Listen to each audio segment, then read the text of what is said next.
So please welcome back to the show, Reverend Bill McDonald.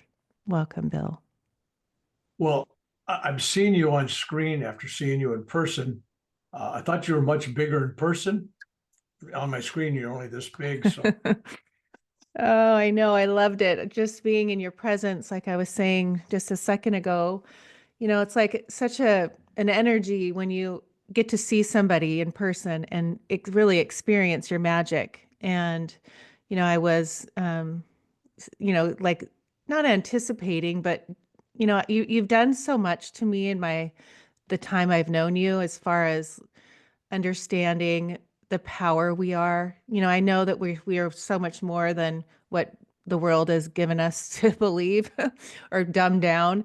And, watching you in person and healing and doing your magic did something to me. And and it's like looking in your eyes and getting that connection. There's nothing like it. You can't do that on Zoom. So I just am so grateful for that, and that I found it on Facebook.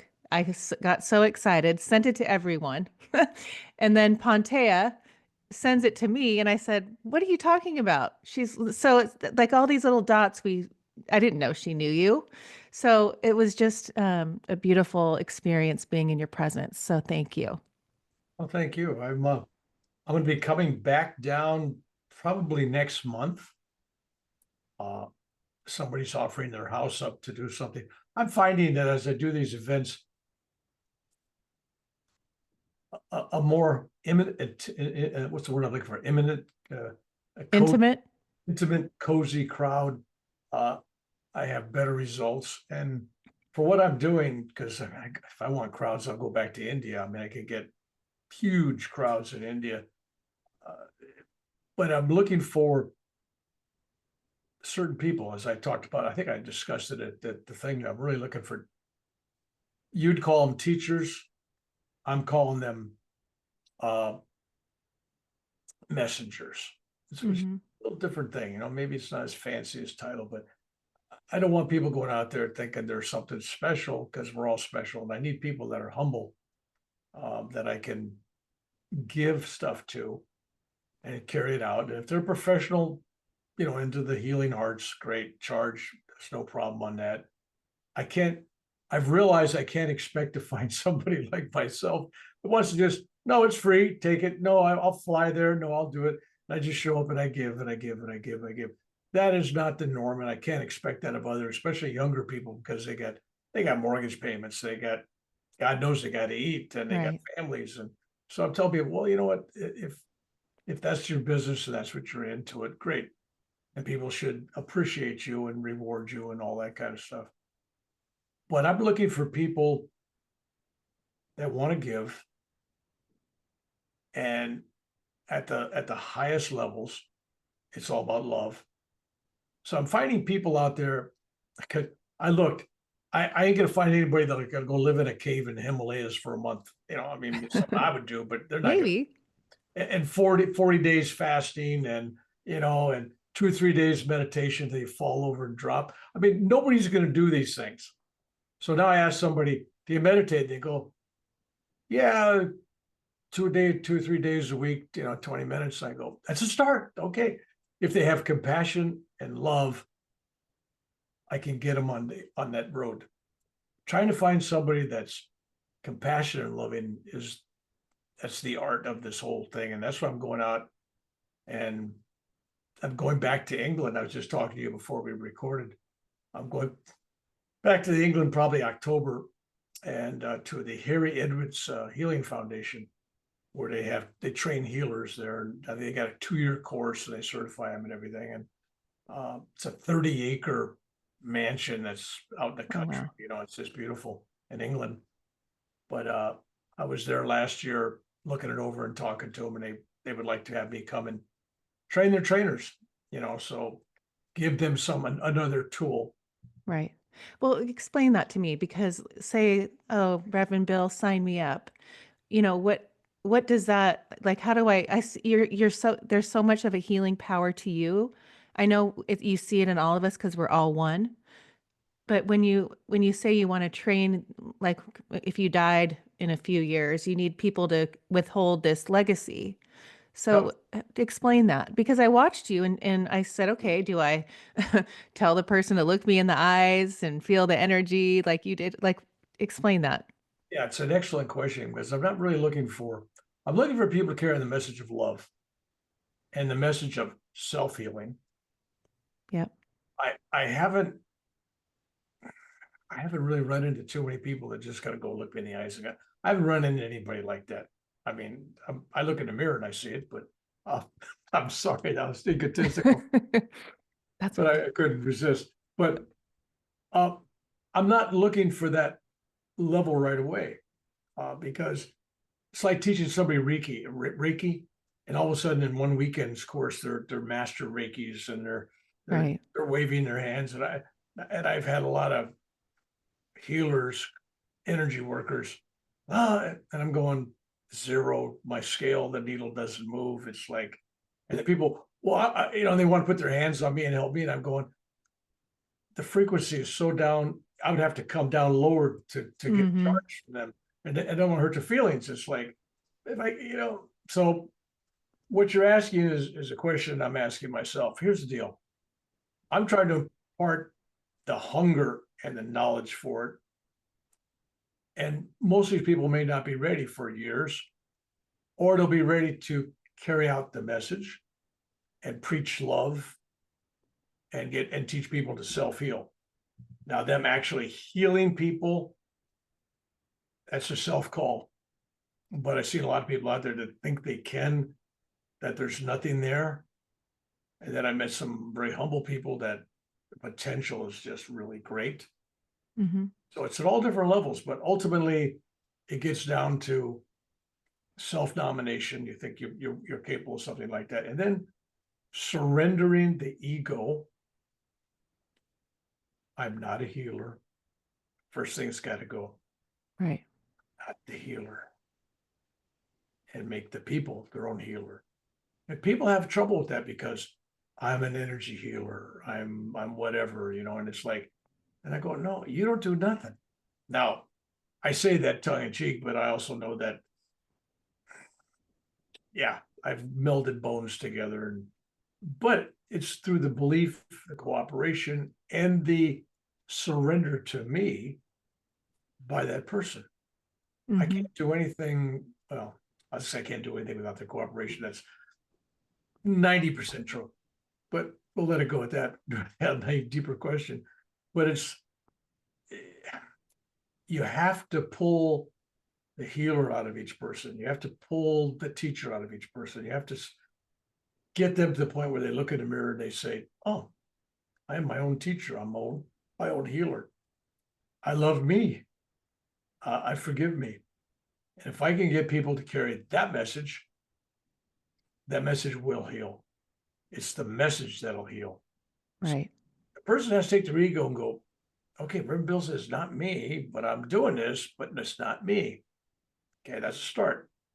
It's all about surrendering the whole process to the divine within and to the divine within the person you're working with.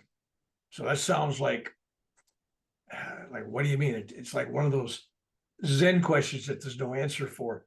So I'm developing, and I say I'm developing, I'm not sitting here actively thinking about it. I have the intentions in my mind and I go to sleep at night and I just, where is this ever going to go? Next year, I'm going to have 3, 4, 5, 6, 7 day retreats. I don't want to run up the tab. I want them someplace cheap and just whatever level the people want to pay to come into. They want the cheapest room, the best room, a single room, a dorm. They want to sleep in a tent, sleep in a car. I don't care. So I need a place though that we can do this, and they need to eat or not eat. I don't care. It's up to them. So we'll work on that. But I don't want it to be a moneymaker. I don't want $1,000 3 day weekend, or if somebody wanted to put that. Somebody tried to set me up with a $5,000 weekend, and I'm going, no, that's not my people. Right. And there's people out there that, if they paid 200 or 300 bucks for some room to sleep in with a bunch of people, that would be a big push for them. So I want it available to those that need to be available too. Do you feel like nowadays, just where the world is going and shifting and the energy in the universe, people are more open to this versus 50 years ago when you were doing the same thing? Yeah, it's like when I was a kid in the 40s and the 50s, and my aunt, she opened the first health food store in San Francisco, early 50s, 1950s, right? And she had Jack LaLanne there at her grand opening. I don't know if anybody knows that name, Oh, funny. Yes. the exercise guy, right? And he came to her grand opening, and she opened something nobody else had. She had a juice bar where Hmm. you put carrots and celery and tomatoes and whatever fruits and vegetables. And she made these healthy drinks, and people would come and drink them during their lunchtime, or in San Francisco, and it was on Irvine Street, right up from the Golden Gate Park. And people would come in there. She had a whole following of people coming for her juices. That's before there was any juice bars out there, right? Right. Protein stuff in there, and mix all that stuff you see now. Basically, she worked with Jack LaLanne to develop, and that was what's 1954, 1953. That's a few years ago. That's 70 some years ago. Right. Wow. So it's not new. It's new to the rest of the United Right. States.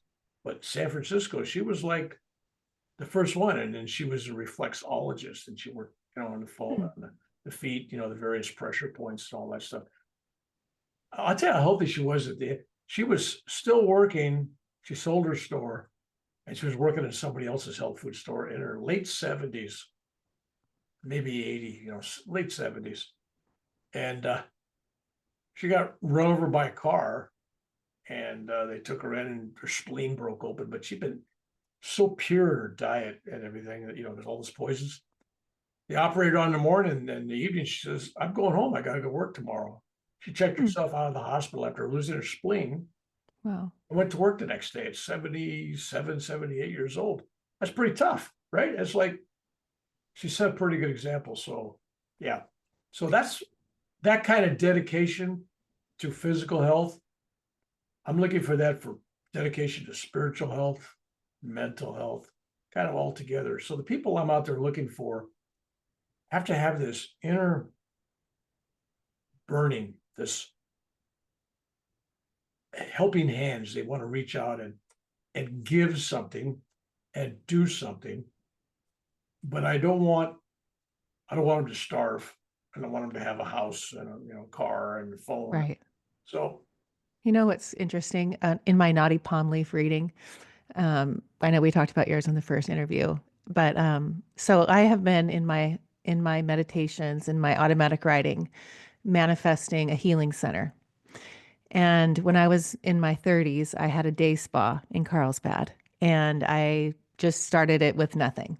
And I had, the massage and the facials and all that stuff. And I even had Qigong, Reiki, breath work. And it was how many years ago? And I'm 56 now. So, and when I was 30, that was coming to me without an internet, nothing.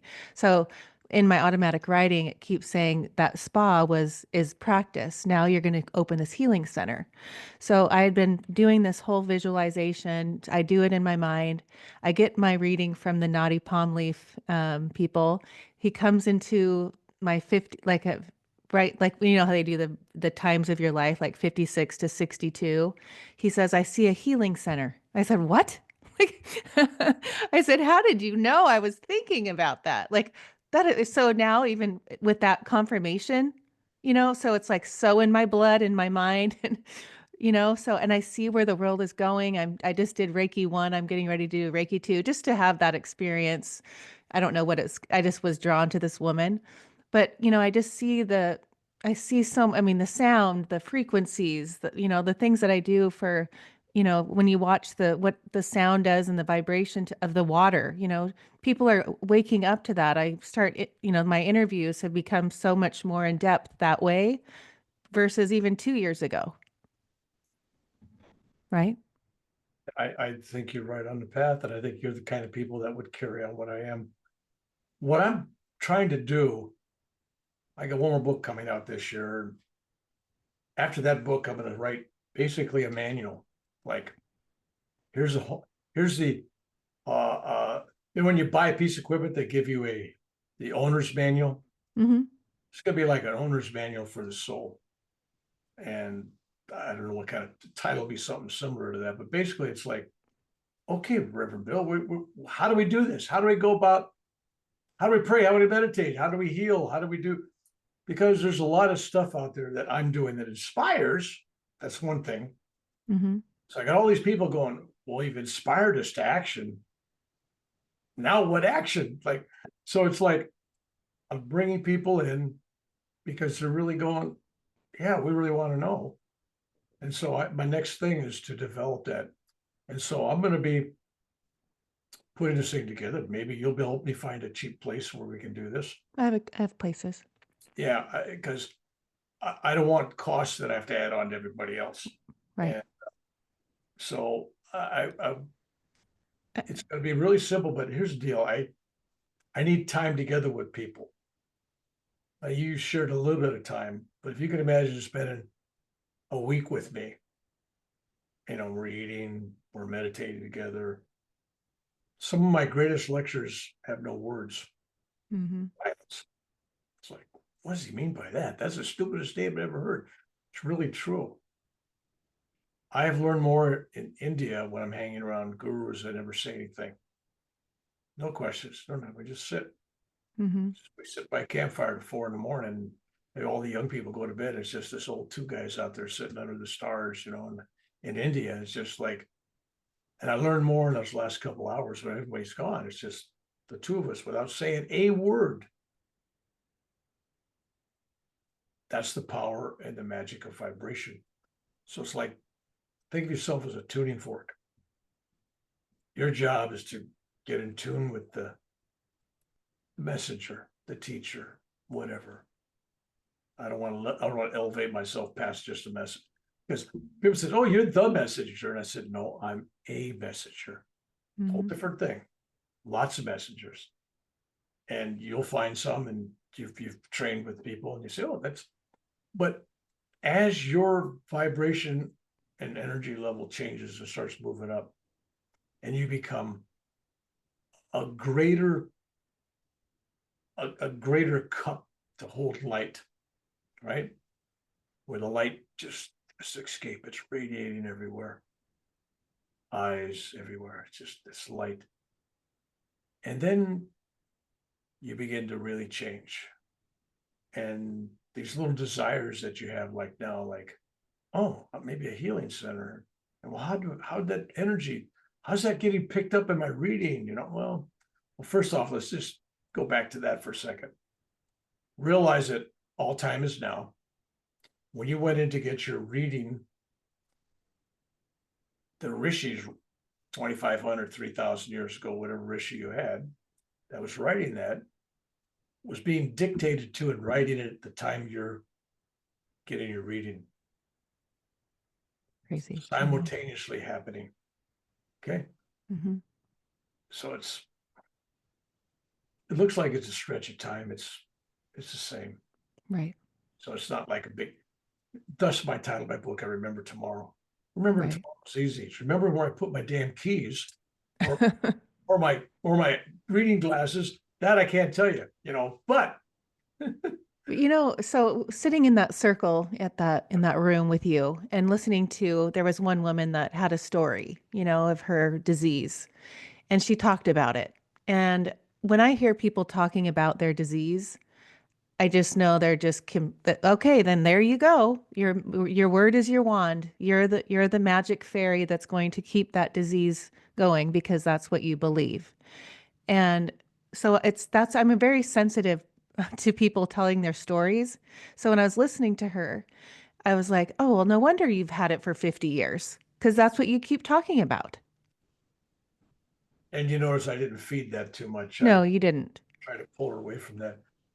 She wasn't ready publicly for me to say much more, but I kind of got her to think, and she was looking for help, but she was trying to get me to understand. But I learned a long time ago working with PTSD veterans. They got to keep telling their stories. They want you to know how much they suffer, how bad it Hmm. is, how And I tell somebody, oh, follow this, do this, we'll get rid of it. Oh, you can't cure PTSD. I said, you really believe that? Yeah, you got it forever. I said, well, then in your case, you got it forever. If Yeah. you choose to hold on to it. I said, you believe the Bible? Well, parts of it. I said, you believe that Jesus healed 10 blind men? Yeah, but Jesus can't heal PTSD. Is that what you're saying? It's most people hold on to diseases and illnesses and all these things. They're getting something out of it. Yes. You've seen that when you're trying to heal people. There's something they're getting from it and holding on to it. It is their identity. Mm-hmm. And you go, well, no, no, trust me.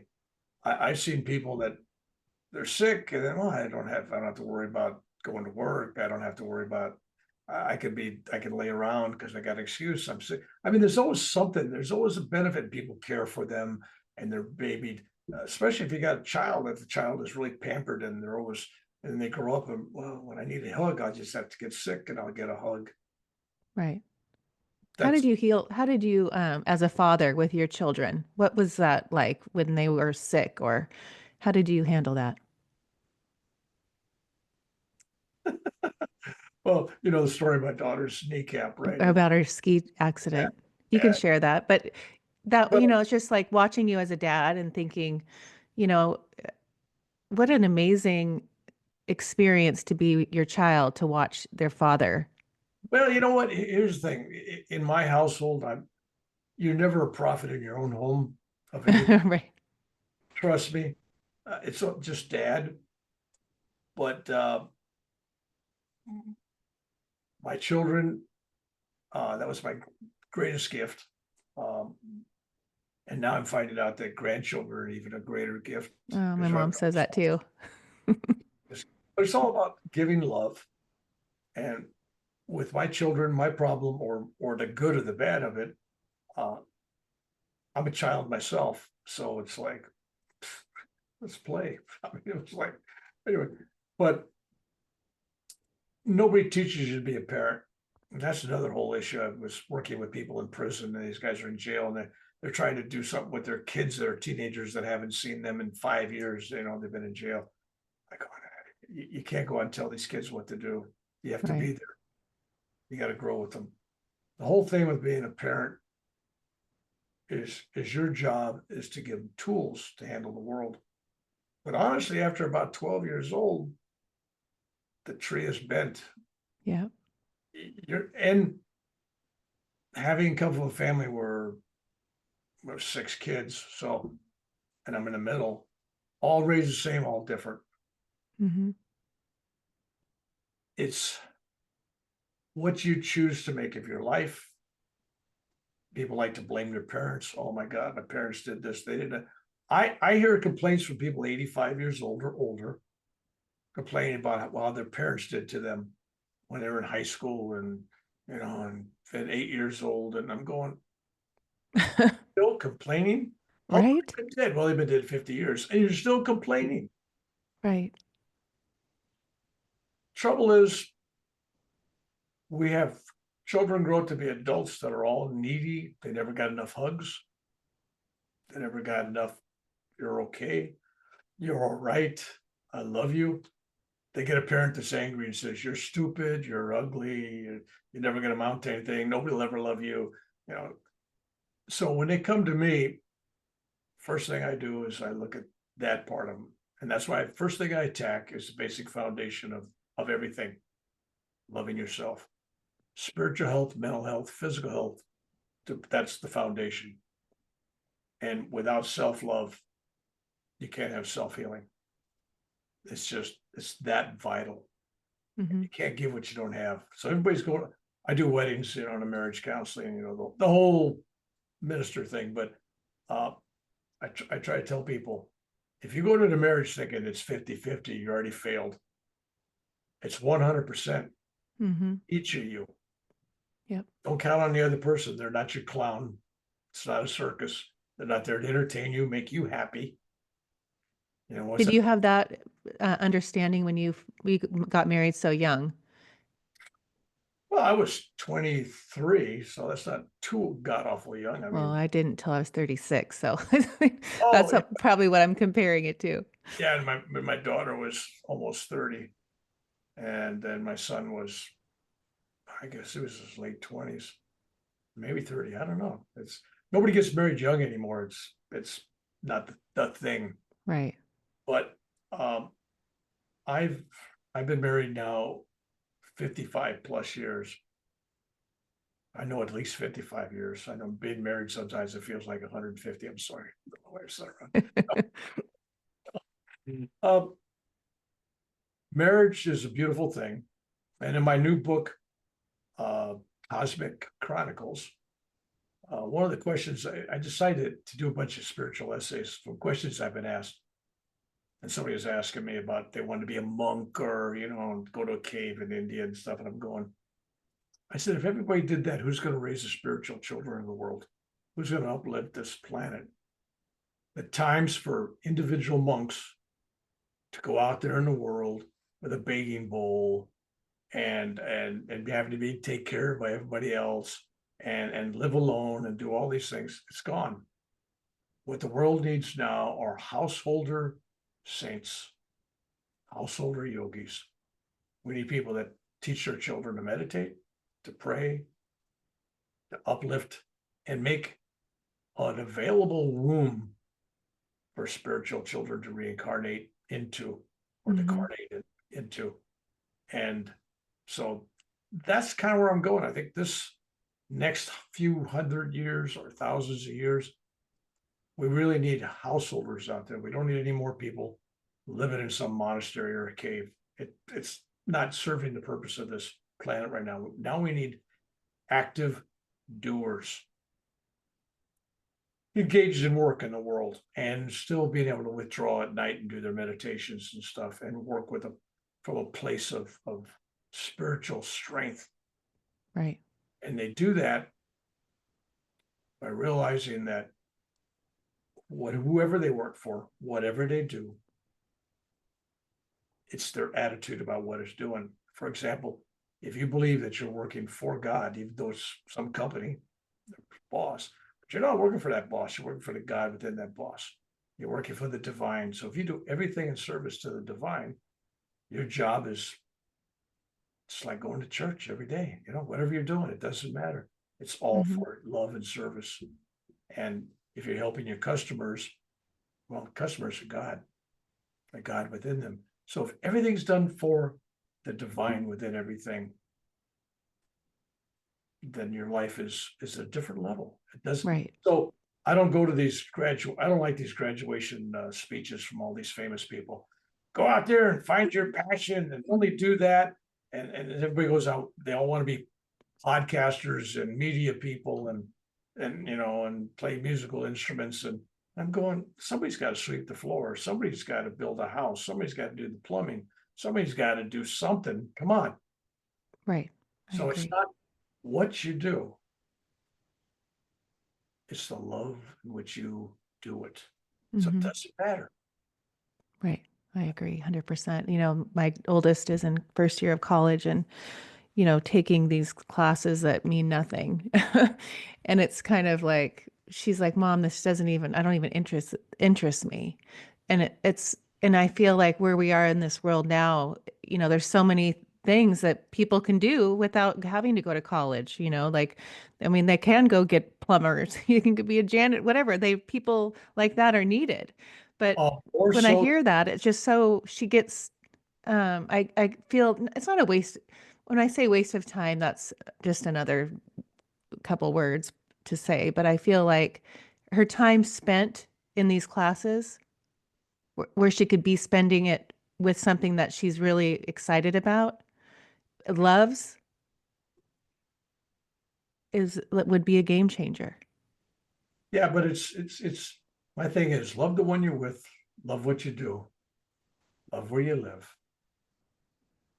Not because if you keep chasing the things you love, you're never going to satisfy it. You get there and you realize after a while, well, this changes. Uh, but if you love whatever you do and with whoever you're with, and we're living whatever town you're in, if you're satisfied there, you can move on if you wish, great, but you're satisfied while you're there. Most people are always chasing the rainbow, Hmm. and they got dark glasses on, so they don't even really see the colors. It's like, what? Right. Oh, wait, that reminds me. Let's go to the rainbow story. I'm totally changing the trajectory of this, but I actually got two rainbow stories, one a rainbow okay. story and one actual rainbow, which you probably haven't heard. I don't think so. I've heard the first one you said, but please Yeah, share. I love my rainbow stories. the rainbow one's more of a chicken soup of the soul one, but I was, I've been fighting cancer a real long time, and I had cancer so bad on my face that this whole, I have an ugly picture. I don't know if I want to show it, but this whole face was just skin cancer everywhere, right? It was just red, and it started breaking the skin open, and there was pus coming out. And Huh. it was ugly for 6 months. It was like the worst case of cancer you ever seen. It looked like hamburger. And so I took 6 months off work, and finally it healed, right? So just about a week or two before I go back to work, I said, my wife, let's go on a renewal of my energy and life tour. Right? So we drove from Northern California. We went to St. Helens. So what is St. Helens? Where they had their volcano, Oh Washington. yeah, up in Washington. That's where I'm from. And so we go up there, and we're on the way to the volcano, and we're on this road. We're going on the road. We see a beautiful rainbow, and the end of the rainbow is right in front of the car, right? And, well, that's always an illusion, right? Every time you get close, it moves, right? That's the theory. We're getting closer and closer and closer, and it's right in the front, and I'm going, no way. So I moved the truck one truck length, and I watched the rainbow go into my Huh. rearview. It was just What? at my bumper. It was like from our front bumper to the back bumper. And I get out, and I looked at it, and I'm going, that's not possible. The rainbow is right there on the ground. I mean, it was in front of me, and in 2 seconds of moving the vehicle, it's behind me. It's impossible illusion. It's always Right. between you and the sun source or something, right? So I just thought, what a beautiful moment to come back and go back to work, the next week after being 6 months off work, if you can imagine. Nobody's off 6 months for skin cancer, but I was. That's a long time. Hmm. So bad that was. I was in 1998. And so it was such a moving thing to experience that with my wife. That's my childhood sweetheart and everything. There we were. And I felt, okay, I'm back. I'm renewed. And Right. so that's that story. And then there's the rainbow body story, which you were probably, Yes. that is, I'd say a once in a lifetime experience for most people, but I got a feeling that most people never get it Hmm. once in 1,000 lifetimes. It's like, I've had a lot of experiences. I mean, two body experiences, being in two places at once, being reported at two different places. And I've had near-death experiences. I've had out-of-body experiences, seen when I'm floating around. Other people have seen me, including my wife. Oh, Um, really? Wow. Time travel, experiencing it from both ends, going back and meeting myself, the old me, and then the younger me meeting the old, back, 40 years difference in time. So not only was it time travel, and it was from Vietnam to California, so it was space travel, and it was communications from both directions. It was like me talking to my younger self and my younger self talking to my older self. In a meditation? How? Oh, an actual body. Oh, What? I'm in Vietnam. This is 1967. It was around April. I just went out flying that day, and there must have been 4 or 5 guys in my company got killed. And I had tried to stop some things to change other people's destiny, and I kept failing. Like, I knew that was going to happen, and it was their destiny. I couldn't change it. Things would still happen. People get killed. And I was sitting on top of my helicopter, and I come back, and I got wrenches and tools, and I'm It's about midnight and I'm trying to fix this helicopter at night by myself with the flashlight under my chin. It's all dark and there's snipers out. This barbed wire and there's snipers on the other side. And I'm thinking, I got the only light here in the runway. It's under my neck. Not a good idea. But anyway, so I'm there and all of a sudden I'm feeling bad that I knew things were going to happen and I couldn't stop them. Nobody was listening to me, especially the Army. You know, don't take the helicopter out, it's going to crash and burn. And it does. And it's like, well, nobody in the Army is going to listen to you when you say, that's going to crash and burn. It just, Right. makes sense. So I'm sitting there just kind of having a moment where it's like, not just reflective, but almost the closest I get to negative goes like, why should I know these things if I can't do anything?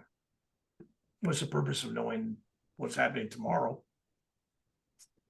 When you're helpless truly to change anything for anybody. I could change for me, but I couldn't change for anybody else. And then I look up because I'm sitting on top, figure Huey helicopter, and I'm sitting on the top. There's the rotor blades. So I'm sitting on the top of the body of it. And I got my flashlight, and all of a sudden the flashlight picks up the older me.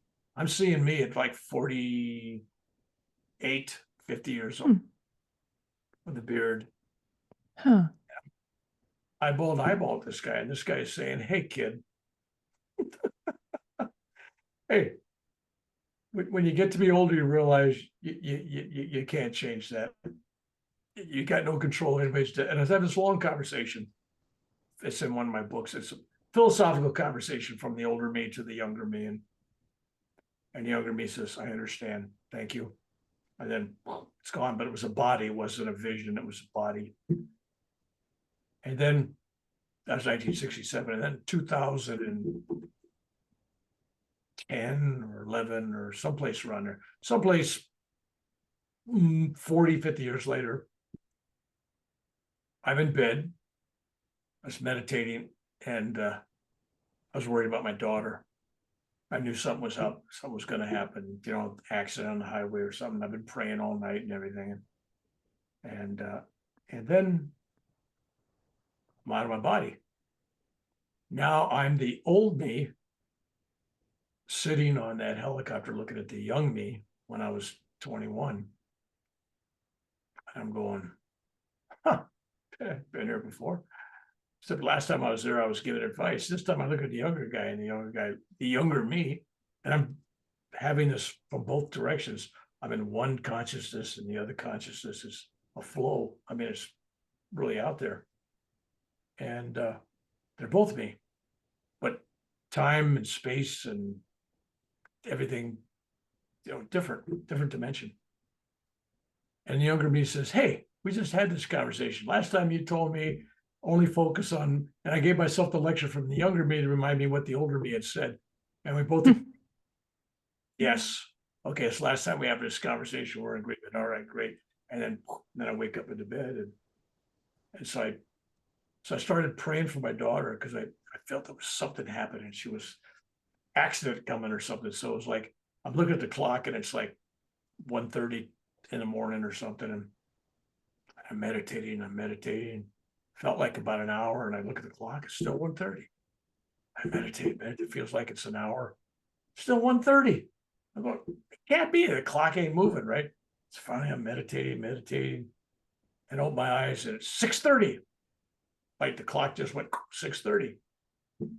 And then I get a call later that morning that my daughter had been going to work and she got delayed or something, or I told her to be careful. Something happened, but she's driving down the road on the highway and there was all these cars ahead of her got into a spinning accident and they spun around her, didn't hit her, and crashed into all this stuff all around her. And she went through and nothing happened. Wow. But see, all night I've been praying and meditating for her safety. So it was like, okay, that's my daughter. I got a piece of that. I can change that to a certain degree. Strangers, maybe not so much. So that was that night. So not only did I get my miracle, she didn't have a car accident, but also had this time travel thing. So there's another story you didn't know. All right. Let's go back to the rainbow body, because the rainbow body, it's not just an experience. it's like we were talking earlier, when you talk about things, you bring them to rebirth. Uh, if I start talking about it too deeply, I become out of it myself. It's really, so I have to kind of keep my emotions down. So I'll tell you kind of as motionless as I could be, because Hmm. I can tell this story and just all of a sudden you're going, well, talk. And I think I'm talking, but I'm not saying anything because it's just, Huh. so it's crazy as that sounds. It's little words. It's great. I think I'm talking and I'm going, oh, you didn't get any of that? Oh, you have to have words to go with that. Okay, great. Oh, funny. So I was, in my younger days, I was married and me and my wife lived in this condo and it was upstairs, downstairs, townhouse. And it was in Danville, California. It was really hot. It was about 110-degree day. And we're cheap. We didn't have the air conditioner on very much because it was expensive, right? Right. So it's upstairs, it's always hotter. So I finished about 3.5, 4 hour meditation. She was upstairs. When I got done, I'm going down, sleep on the couch. It's too hot. So I got into bed and I'm laying there. No, she was in bed. She didn't go down this time. And I'm laying there in bed after this meditation and I'm feeling, when you finish a good meditation, you're still floating, Hmm. floating. And so I'm laying there and I'm staring at picture Yogananda. Like, let's see, do I have one? I thought I had one. Oh yeah, right there. Oh, yeah, I see it. Right, okay. That's the last picture before he died. He died at the hotel in LA. And I'm staring at the picture, and because you've done this, I'll just assume that you have, and you know what I'm talking about. Well, when you look at a holy picture, a great saint, sage, if you stare and don't blink, uh, they come alive. They Hmm.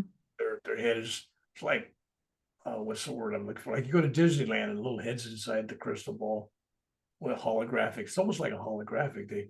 They're looking at you and they're following you, and it's like, so it's what I'm experiencing. And then all of a sudden it's like I got vacuumed or sucked right out of my body. My spirit, my consciousness did. It was just, and I'm a filament of light, a rainbow light. It's like the thickness of a rainbow, which is thick as a rainbow. It's just color, right? It's just a filament. And when I first experienced it, I thought that I was traveling like Star Trek at warp speed, because everything's going, everything's coming at you, colors, lights, it's like warp, you know, Hmm. and it just goes on and on and on. And I realize that I'm just a consciousness in this rainbow body. I called it a body, but it's like, here's my hand, but it's got 5 fingers and it's got a million billion cells. Oh, this rainbow's got intelligent consciousness. We're all connected, but we're all connected to the same source. But there's individual egos in this rainbow body. It was different kind of race, like not an individual rainbow body, but it was like we're all making this rainbow body, all of us. Hmm. A little different. The only thing close to that I found was in a book uh, by this lady that channeled. I'm trying to find it. I think it's called. I'll find it before we're through here. But 20 years later, I find a book where somebody channeled and talked about these rainbow bodies out there. And when I'm traveling this thing, I am absolutely experiencing oneness with colors, sounds, planets, cosmos, light, stars. There's nothing that is not being felt as myself. It's all one. And there's this sound in the universe from all the movement, they add up things, everything's moving. There's movement. Right. And the sound of that movement, of course, is Om. That's the sound of the universe. So when it's really quiet, the sound of the universe is Om. It's just, it's there, and it radiates and you feel it. You sense it, you live it, you touch it, you breathe it. It's everything. And I'm experiencing this, and I realized that this experience I was having was taking 200 to 300 million years. I'm in real time. I mean, I'm out there doing this thing for 2 to 300 million years. What? Yeah, while my body's experiencing an hour and 10 minutes or something in the bed, I'm out there where I guess time is not there. Right. I'm seeing, I'm seeing black holes, explosions, universes being created. I'm seeing history. I'm seeing a span of 2 to 300 million years, and then I'm in this rainbow body, and it was like no questions. It was just I know what I was doing. I know why I was there, and I knew I was part of a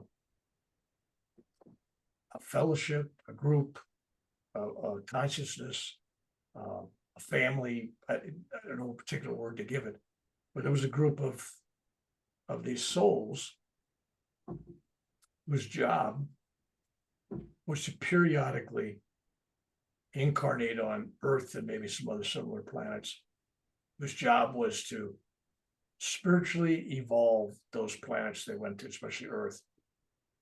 And they would bring love and everything, and they would go into these worlds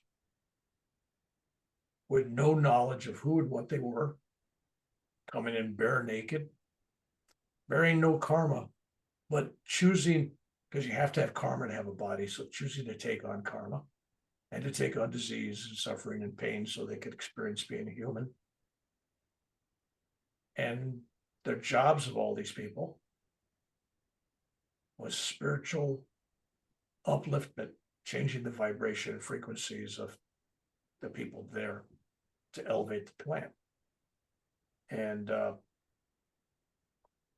it's been going on since the beginning of Earth, this particular group. It's Hmm. like this group is around for the beginning, it's going to be around till the end.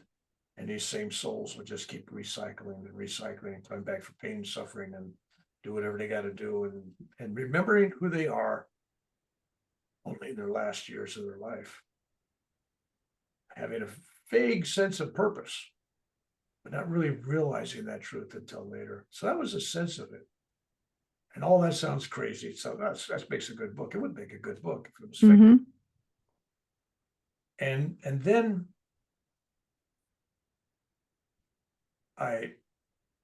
I remembered my wife and children. I had for a moment I remembered I had a wife and daughter, and that was it. My ego remembered that I had a Hmm. body. End of story. Boom, zap, boom. I'm back in my body. It was like 1,000 pounds. Boom, going into bed.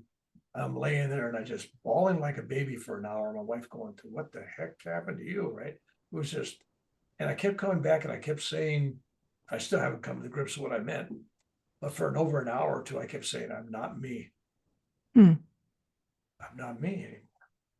Not me. I said that for an hour. So it's somebody will have to take Wow. that's another piece of the puzzle I haven't solved yet. What does being not me? Was there exchange? What happened? I don't know, whatever was going on. But then I had a dream about 25, 30 years later. And I realized that what I thought was traveling, because all the stuff's coming towards me, wasn't traveling at all. Because if you're traveling, that means stuff is coming this way, but not from every direction. Right. I was expanding. It was Oh, of the consciousness. Therefore, everything was coming from that, right. right? And I was Huh. oh, so that was, and things have come to me now. When I first woke up, I remembered so much. I was, I knew that I was restricted in revealing certain things at that time. I also knew some things I was not going to remember until I needed to remember them. And over the next 20, 30, 40 years, pieces of it come back. And then I go, oh, now I understand. Oh, or now I can share. Right. Oh my gosh, Bill, I have to tell you this story. So good share. So it was I realized when I read this lady's book, I'm trying to remember something about the light, Testimony of the Light, I think is the name of the book. It's about a lady that channels this nun that dies. And when she's on the other side channeling, she finds out that there's this rainbow body, higher evolved souls doing this. But there's also, that group was for spiritual growth, but there was also a group for music. There was a group for science and philosophy and politics. I mean, it was like different groups were trying to evolve certain aspects of the culture. Hmm. I'll think of Mozart and Beethoven and all these great music, people, were they could have come from a different rainbow, but inventors, science, maybe Michelangelo was part of that group, So it was like, so she talked about there was different purpose ones, but the one I was from, their job was to change the vibration of frequency of the planet. So Okay, this, can I tell you this story now? yeah, That it's like it's going to explode out of me. So I had a past life regression last week, and my vision was this piano that of time, like each key was a past life, and I could push on it and I could go to that life. So I said I was a time traveler. That was what came out of my mouth. And I said I went into this one key, this one life, and it had this blue energy, like a blue ball. And I would get that from that, it would come into my soul, and I would have that energy. And I'd go over to this other piano key, and it was more like in the more now, I guess, like in this earth. And I was on a stage, and these people were asking me questions. And I said I was here to bring this energy to expand from a 9 to a 12. And I would see that above their heads. And if they were willing and they believed me, and I kept saying, you have to believe, you can get to the 12. And that's where your like DNA will shift, your energy and your vibration. But when you're explaining this rainbow thing to me, I'm just like, I feel like I went to and then I went to these other lifetimes, and it was like everything I was getting from these different piano keys was shifting what this real present when I was on the stage was shifting everything in these, and all these people were in the audience was, it's all lifting, and I could see the blue from their top of their head. Isn't that funny?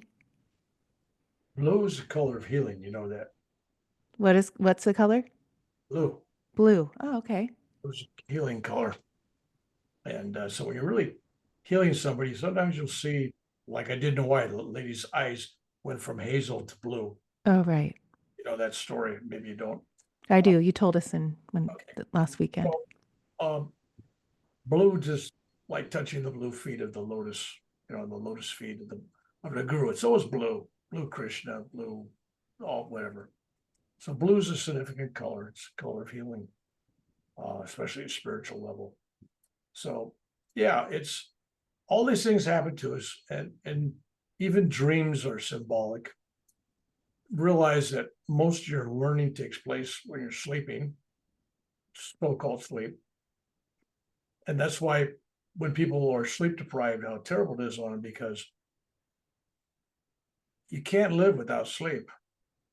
You go Hmm. nuts. I mean, that's like the worst torture in the world to keep somebody, Right. your mind can't handle it. We can only handle so much of earth time at a time.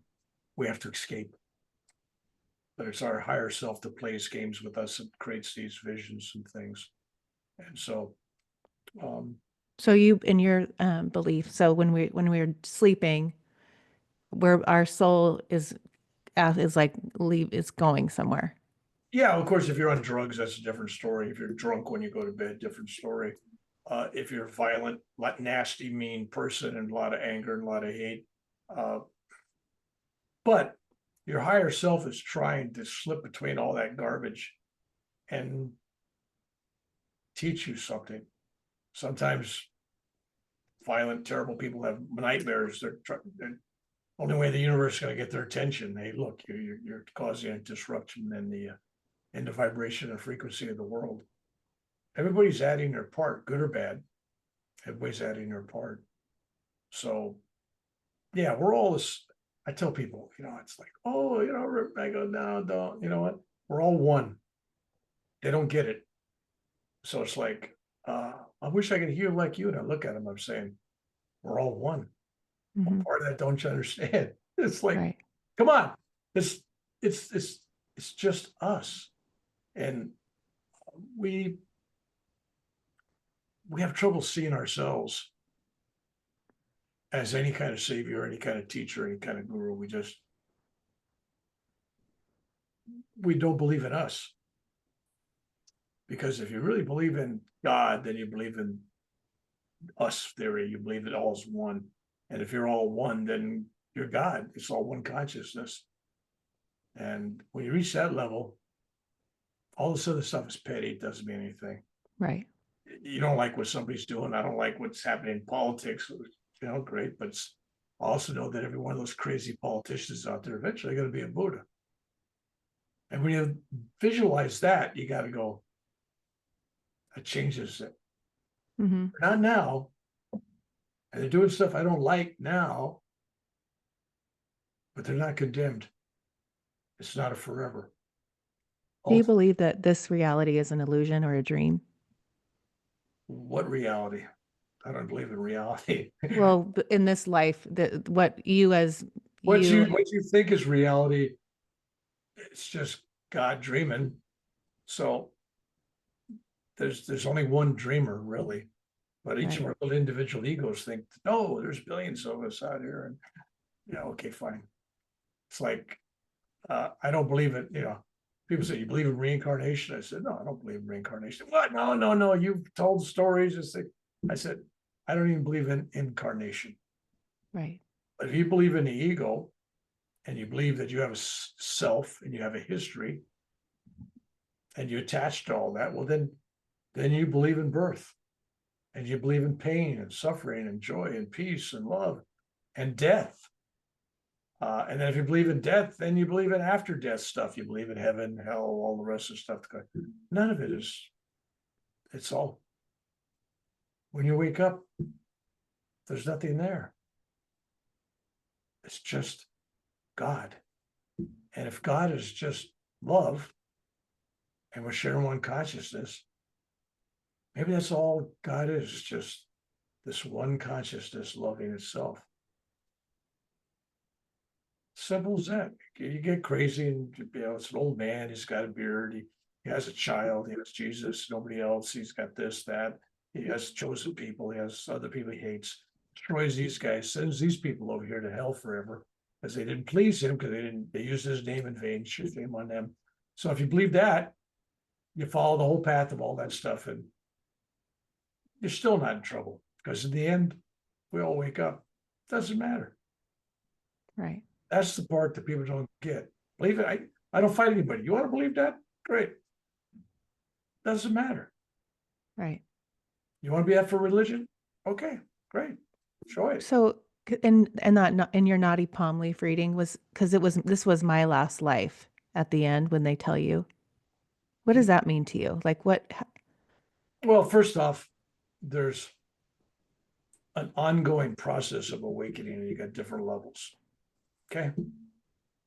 And maybe a last life on earth doesn't mean last existence. You're not fully there until you're not here. In heaven, you got a heavenly body because you got a belief in yourself. You still identify yourself, right? And if you're an angel, or if you're a ball of light, or if you're an orb, or if you're a sun, or whatever glorious place that you think you're going to go and become, there's always that meanness, that I am this, even if I'm just light, and if I'm just love. You could go on trillions of years like that. So, I'm going to get out of here. It's my last lifetime. And I hear a lot of people told that, and I'm going, yeah, okay, fine. Don't live your life that way. Live your life that's a work in progress, and do everything every day to make it better for this place and for the people that you love. End of story. Whether it's your last earthly lifetime, or if you got to go to another planet or someplace else, who knows? Because none of Are it's real. you? Are you? Is your part of your soul Bill, or other aspects of you on other planets? Since all time is now, Yes. yes, Okay. it's all simultaneously. It's like, what dimension are you in? Right. If I can, in this lifetime, in this focus on this dimensional reality that you call reality here, if I can time travel through both time and space, meaning changing locations and time, and talk to myself, Mm-hmm. and that self is still in that time, then these things are going on simultaneously. That's Right. the only way that can happen. It's just me going, oh, let's just open this door. Yeah, I haven't had that experience twice in my life. Uh, I'd be kind of credulous. I'd kind of say, sure, yeah, yeah, but no, it was real, and it was real bodies, and it wasn't the astral body of some kind, or it was a solid body. It was like, Hmm. not only did I move through time and space, but I moved with the physical body. Wow. That's That I amazing. say I'm different places, and I've gotten credit for saving people, and the cops give me credit for a guy giving up, and that's in my new book. But it's like we're only limited by your wakefulness. Mm-hmm. And so as you awaken, you realize all things are impossible, or those things that you believe are impossible. And a lot of people believe most everything's impossible. Like, you can't heal your teeth, Reverend Bill. You broke them. I mean, come on, you can't heal teeth. Yeah, tell that story before, because I love that story. I was telling that to Kate when we were at your event last weekend, and I said, something about healing and watching people. It's that belief, right? The story, and how powerful when people hear the story. It's your belief. I mean, and when people say teeth, like, who's going to heal teeth? Nobody. I mean, I was at the point of thinking, I almost bought it. I'm going, because you can't heal your teeth, Reverend Bill. I mean, it's like it's a fact. And I'm going, well, I healed broken kneecaps, taking people out of comas, healed all kinds of people, various different things. And again, quote unquote, around healed. Again, we were talking about self healing. I awoken that within you to heal yourself. And I'm going, well, um, I could do this. That's all. I just believed it all of a sudden.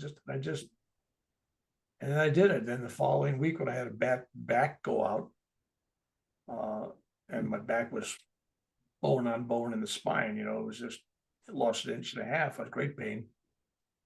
All I had to do is remember the fact that I healed my teeth, and I remembered all my successes. I just had a memory of all the great successes I had. Mm-hmm. After go through this whole process, I just remembered it and go, back pain was gone.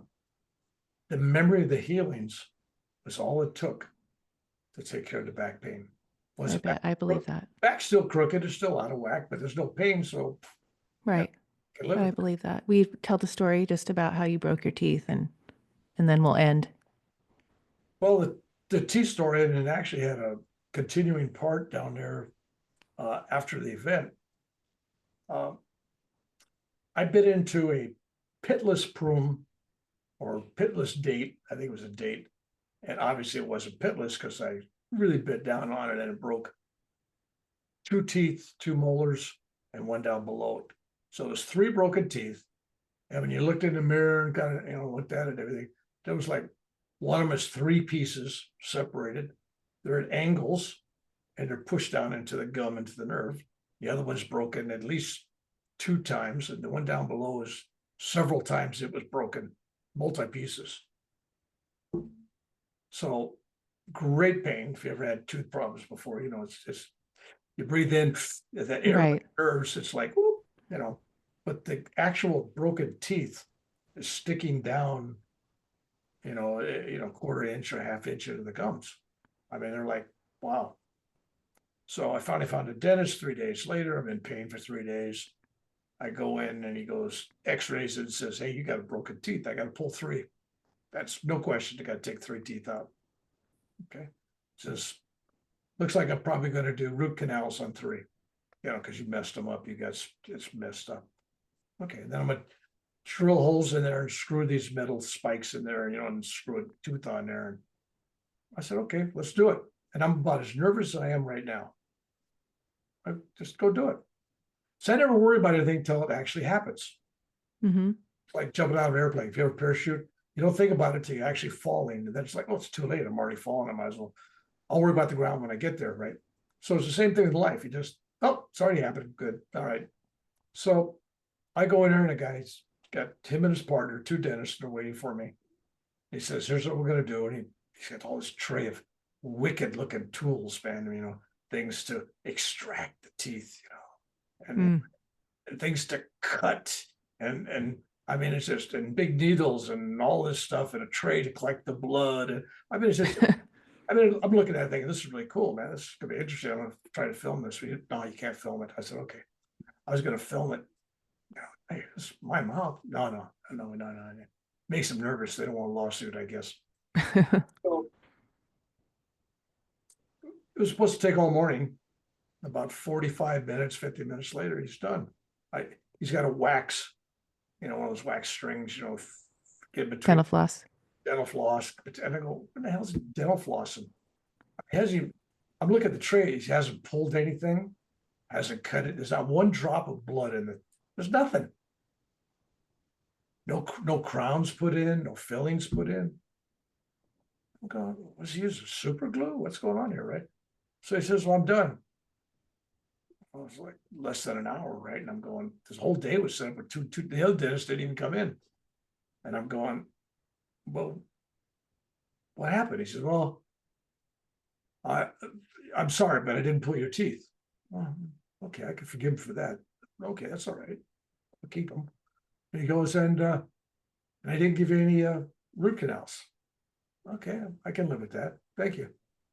He says, and says, damn, I didn't even get to give you a crown, for your molars. Those are like $1,900 each, right? Mm-hmm. No crowns. You got broken teeth in 3 pieces. You think you want something over that to cap it, Right. I mean, common sense, what I know about teeth. I have no idea. Somebody will watch this as a dentist and say, well, Red Bill's full of crap. Here's what happened. But I don't know what happened. And I asked him, I said, well, what did you actually do? And he goes, oh, that's too technical. You won't understand. But that's $600 and some dollars. Go out and pay it. And you're good. And I left there. My mouth was not numb or nothing. And there was no pain. There was no blood. And I'm going, so I told that story to this doctor of chiropractor. She, what was her name? Dr. Sean Burns. That's who it was. You may know her. Probably the best chiropractor I ever went to. And she's right down there in Encinitas or Carlsbad area. Yeah. I mean, it's really good. She gave me this wonderful treatment and everything. And I was grateful. I saw her later on Sunday night. She came over to where I was staying because Dr. Kelly was there and she was all swollen up and in pain with this bad tooth that was dying.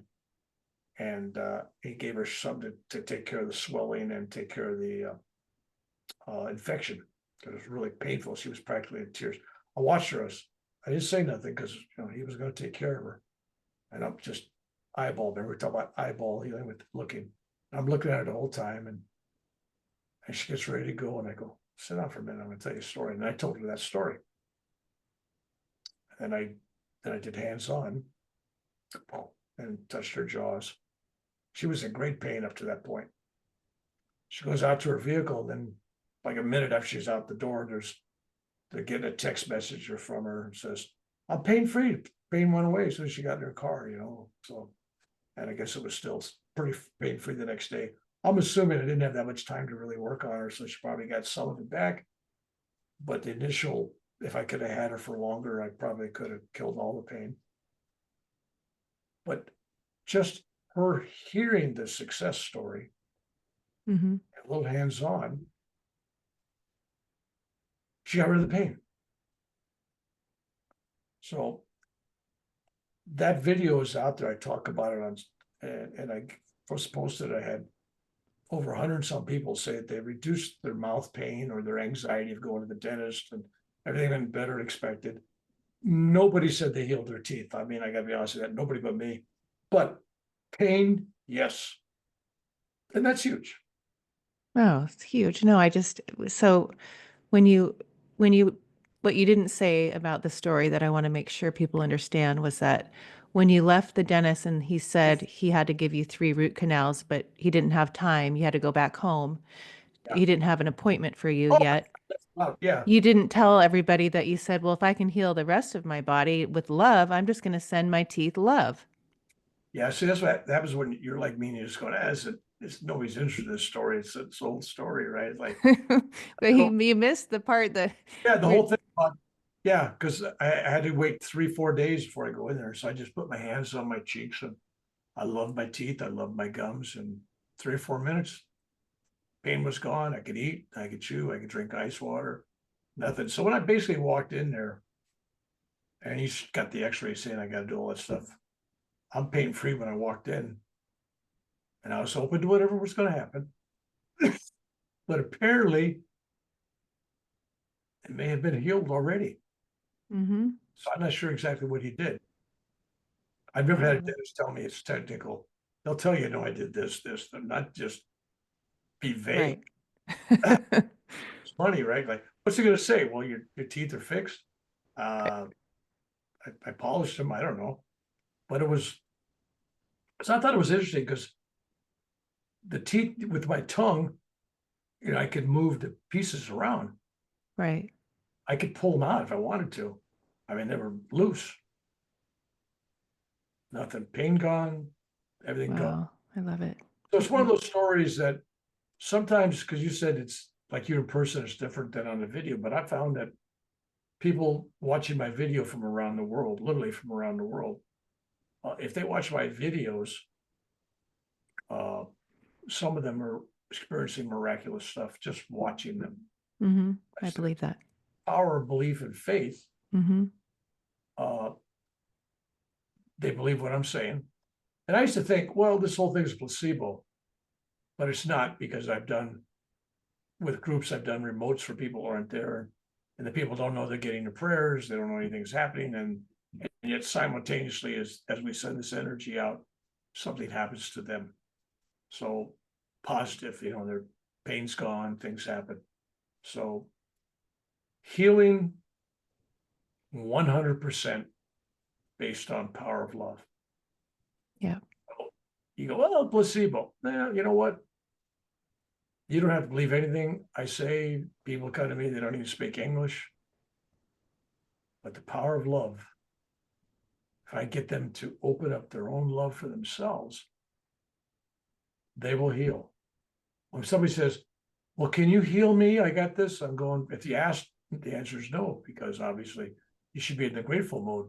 Like you showed up, that you know it's going to happen. But people come up, well, don't blame me if it get healed. Don't blame me if it doesn't heal. It's really your choice. And I do that intentionally because I don't want credit or blame either way. I don't want their karma. And I also don't want people walking around thinking Reverend Bill's healing them when we're all one. I want that Right. message to stay there, because people Right. always want to put somebody outside themselves. Oh, Reverend Bill could do this. I'm saying, no, you can do this. But that's how we've been programmed. We have to go to the doctor. We have to go put that pill in our mouth. It's all been, my mom was a Christian Science, her side of the family, and it was always healers and mind over matter. So that's part of in my blood. And it's like and I raise my girls like that. But when you see, you know, I got to go to this doctor for that, and I'm thinking, no, you have it all within you. It's there, but I'm practical. I'm going, you know what? If you broke your leg, Well, yes, of go to course. I you get it. mentally healed all you want. You know what? You know for sure that's going to work. Go. God created and gave talents and Right. abilities. Use them. If you need a chiropractor, go use them. So everything has its purpose. but there's a lot of things, especially when both of us run into people that are chronically ill with something, Hmm. and the doctors they can't cure it. The power is within them Right. to cure it. And trying to tell people that without laying a guilt trip on them because they don't think, oh, it's all my fault. I say, wow, then they beat themselves up. The truth of the matter is, though, they're in control. Depending on, but then there's another whole thing. There's karma. It's like you're suffering that because you got karma. You're working it out. So don't be. You chose that, right? Like that was your, That was something that chose you, maybe. okay. That's how you're gonna work it out. So when people start trying to get rid of things, they're pulling up the root. They're pulling up the weed without the root. It's just gonna come back. They have to get rid of that. So, but your job, it's your temple. You're supposed to take care of it. Do whatever you need to take care of it. Go to Right. professionals. Nothing wrong with that, any of that. Right. But you as an individual healer, there are certain people that if I don't get a green light, a go, I give them love. Let love do whatever it wants to do. But there's some things no, I can't do anything. It's a no, Hmm. and I don't want to tell people that. It's like, oh, pray for me. He'll be. I go, I'm saying you love. And that's my way of saying, let the divine take care of you. Let what needs to be done. What you need, you'll get. People don't Right. want to get what they need. They want to get what they want. Right. Yes. Okay, Bill, let's close it up here. We could talk all day. You know Any me well. any last words for anybody? Like what's you're writing a new book? Yeah, I'm writing a next book. I think the title's probably going to be uh, Messenger, which is kind of a summary of what I'm trying to do, and it's going to be about my search for finding people, and probably profile a few people I found already, and some of the experiences I'm having. But I'm getting ready to go back to Europe towards the end of this year. I may go to Tokyo. It's still on my horizon, but I'm probably not going to do as god awful many trips as I've done over the last couple of years because I'm I'm just not ready for that many air trips and Yeah, airports. it's a lot. Yeah. And you know what? I really enjoy being home and I like life, but my job is out there, so I go out, but it's work now. Hmm. It's good. So Thank you. love who you're with, Thank you. where you're at, Yes. love what you. Yes. I love that. Love, love, love. All it is love. Thank you.